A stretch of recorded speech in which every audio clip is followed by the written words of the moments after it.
Welcome back to Dodgy Bros.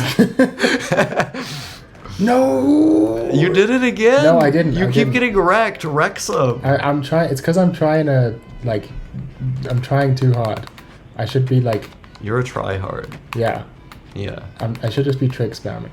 Nope, didn't work. You should be Trixie spamming. We've been doing this whole series. Also, this video is I recorded this wrong, but it's fine. Well, you'll figure it out. Speaking of Trixie spamming, I have a memory of playing Skate 3 and listening to the Decompression Chamber. That sounds comfy. It was super comfy, and it was not when that was a thing that you could do. It wasn't when that was a reasonable thing to do. It was on a re-listen of the Decompression Chamber. I see. I had re-listened to those so many times. They're so good. They're so good. I think they're arguably the best Dodgy content. They are some of her best content, and they also, at the time, were some of the videos she did that she hated the most. Why did she hate them? I think she thought they were too honest. Oh, I see. Yeah. I think you can relate to that, but I can't really relate to that. Not necessarily, I don't know. I feel like you've made videos that you felt were too honest and then didn't release because you, kind of cringed at them, right? No, normally when I don't release a video, it's just because it's a bad video. Either 90% of the time it's because I ramble on for too long, or it's because I'm talking about a subject that I don't really know about, and I realize halfway through recording it, I'm kind of talking out of my ass. I came to realize that a lot of people like hearing that, and so I just started releasing those as normal videos, whereas before I would find some form of obfuscation to release them in a weird way to where the general public wouldn't see them. That's why I have a million channels, by the way, because I like releasing everything in principle, just maybe not all in the same place. But nowadays it's I just don't give a shit. Yeah, that makes sense. Yeah. Yeah, I mean, even in my 12-hour vlog, I deleted some stuff because I thought no one wanted to hear it, here's my take on XYZ, and it's yeah. Oh great, another guy's take on XYZ. Yeah. The way I listen to the Decompression Chamber, when it first came out, and also on the mini re-listens I did around that time, is I would turn all the lights off in my room. Keep going. I would turn all the lights off in my room. My name's Daniel. Sorry. And what I would do was I'd have my headphones on, and my bed was set up right next to my desk. The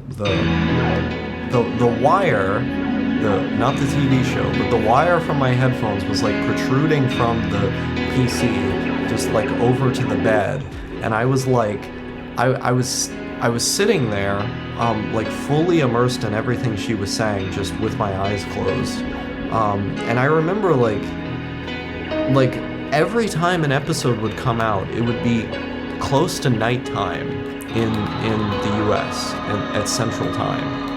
And that was exactly the time that I would be awake, because this was at a time in my life when I was waking up at 5 p.m. every day, and that was a new thing for me. This all felt very new. Waking up at that time to you and we've been doing that for years now, so it's pretty normal, right? But I was 14 years old as a dropout geeky NEET. I felt so lost in life, and I was the most alien creature ever. I won. Nice. But I would turn on the show, and suddenly it was oh, there's a person out there who exists who also feels like an alien and is doing alien shit.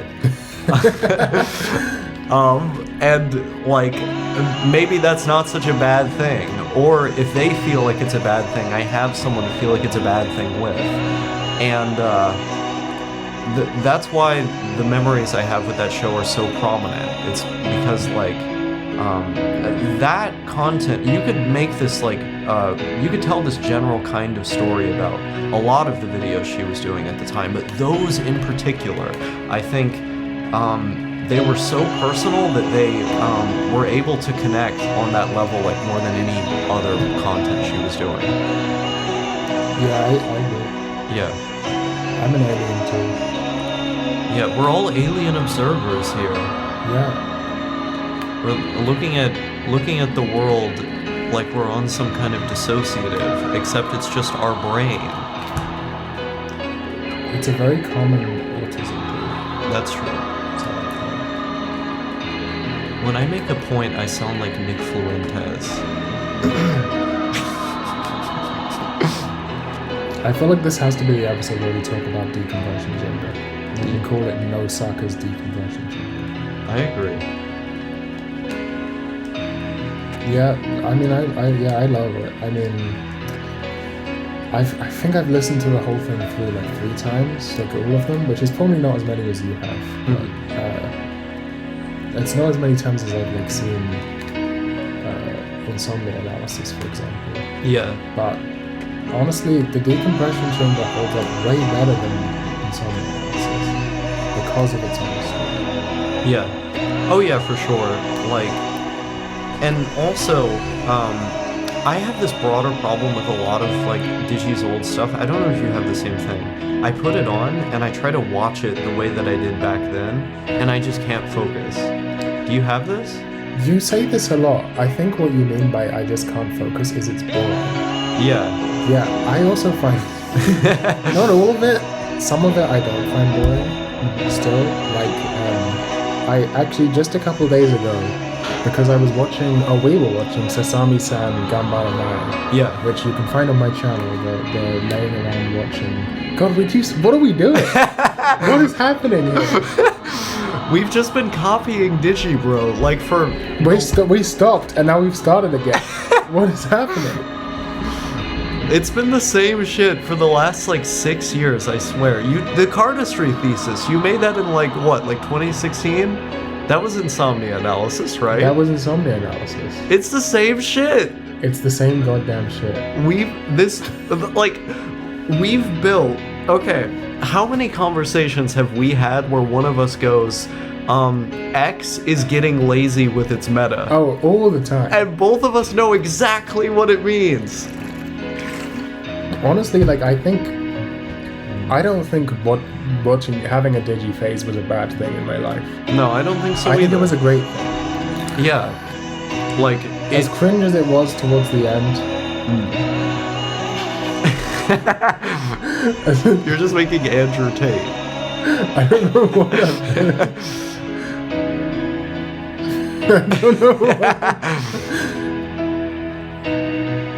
I don't know what I'm anyway. Yeah, as cringe as it was towards the end, the final Dodgy arcs, like, I'm making a triangle. At least it's not a square. That's all I have to say as a punk, you know? Yeah. Oh my god, this looks like a Ben Garrison comic. Wait. looks like someone from a Who Town from the Grinch. It looks like it looks like a bog. It looks like the Bogdanovs. It's a white hotep. It's a white hotep. If I ever make a rap album, it's gonna be called White Hotep. That's actually kind of fire. Is it? Yes, and this guy is gonna be on the album cover. Why am I doing that? But no, I agree. Oh, it's the glowies. They're coming for me. I don't think so. Okay. He's got to be an African American child. No, It's gonna look like a Hey Arnold character. Oh, perfect. Oh, that might be it. Hold on. I gotta go pause the recording. We're back. What were we talking about? We were talking about Digibro being maybe not so bad of a thing. I will go give this to Dogs my entertainment. Do some talking. So I famously did a video called How Digibro Saved My Life. It's because Digibro saved my life. I don't know if any of you are aware of this. How many of you are aware of this? But what I meant when I said this was lots of things. Amazing. Welcome back. Was that my door? I don't know. Red light, I think green it's light, Dotes mine. Let's go. I gotta go check if that's my door. You can keep. We need to colonize Newfoundland. You forgot to give him the keys? I thought the door was unlocked. I see. But it locks itself. That's true. Whoops. I haven't been talking. That you'll just fix it in post, I'm sure. Oh yeah, more work for me to do in post. Great. Like a post leftist, like some kind of postie. I rewatched after we watched Sasami-san. That's what we were talking about. Yeah. I don't want to do this spot. Kami-san can't communicate. What did you think of Sasami-san? It was bad. It was so bad. The first episode was endearing, and then the author stopped being in psychosis, and then it stopped being good. This spot. Let's get a light here. True. Anyway, we watched Sasami-san, or I watched Sasami-san. Sasami-san. Komi can't... Saze-san. Sasami-san. And I was like, huh. I wonder if this showed up in Digi's Shaft retrospective thing. And so I went through and watched all of them. I watched all of the Shinbo videos, which are famously my favorite Digibro main channel videos. And no, it does not show up. I see. I'm seething. Because I'd forgotten. But do you remember those? Do you remember what the point of those videos were? No. It starts with Shinbo in the 90s, and then it goes to Shinbo in the 2000s. Yeah. Right? Do you remember the point of the videos? No. Digi says at the end of Shinbo in the 2000s, and and this is at the point where it becomes hard to distinguish like what's Shinbo and what is like the other Shaft collaborators, which is why I'm going to make a 16-part video series analyzing every single Shaft anime to find out which Shaft collaborators bring which stylistic choices. It never happened. It never even came up and never mentioned it again. Well, I mean, yeah, because those videos didn't get a lot of views. Yeah. Yeah, and then she, like, totally pivoted to this, like, clickbait, hyper-relevant content after she started dating a woman. I'm just saying. That's not what happened. It happened before that. Women are... Wait, no, I can't say that on here. It happened way before that. That Digi, like, pivoted to more clickbaity stuff. I don't know. They started dating Maid not long after that. It wasn't that long No, after. it was. It was like 2 years after that. What? No, the Shinbo in the 90s was like 2017, right? No, it was earlier. Wait, it was earlier? I think it was earlier. Really? I don't know if I can even find out, but... Let's find out. Let's find out. Yeah, it was 6 years ago. When's that? What? That was 2016. Yeah, I told you it was earlier. That's nuts. I don't remember it like that, but I guess my memory's off. Huh. Yeah, I mean... For once, I remember something that you don't. It's I'm true. like the nostalgia critic. I remember it so you don't have to. I'm like Linkara. I want to do terrorism on Spanish subways. Thanks for watching.